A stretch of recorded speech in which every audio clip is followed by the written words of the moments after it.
કે બાપુ હાલો મારી હું અહીંયા બલિદાન આપી દે, પણ તમે મને એક વચન દો. બાપા અમારા કેટલાય મરી ગયા ને બધે વચન માંગ્યા હતા, પણ મરી ગયા એને જ ખબર નથી કે આ વચન હું છે ને આનું પાલન કર્યું કે નહીં.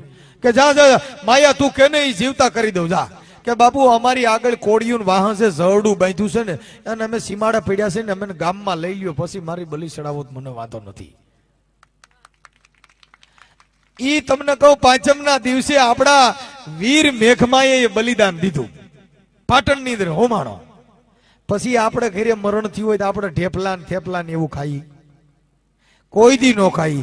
ઈ સિદ્ધરાજજીએ કીધું કે ભાઈ ઓલા મેઘવાળ ને ન્યાકણ માયો હોમાણો છે ને એના માણસોએ કોઈએ ખાધું નહીં હોય. આ ટાટા ટુકડા ઓલા થેપલા ને ઢેપલા વધ્યા હોય ને ઈ મેઘવાળ ન્યા જઈને દિયાવો તો એના ઘરે ઓલો માયો હોમાણો કે આવડા લોકોએ કોઈ જેમાં નથી.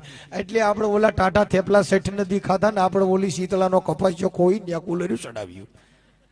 એ મુયું ભોઠિયું પડો, એ રવા દ્યો, આપણો માયો ગુમાવ્યો તઈ આપણે ટાટા ખાધા છે ને આપણે એમાંથી કર્યું.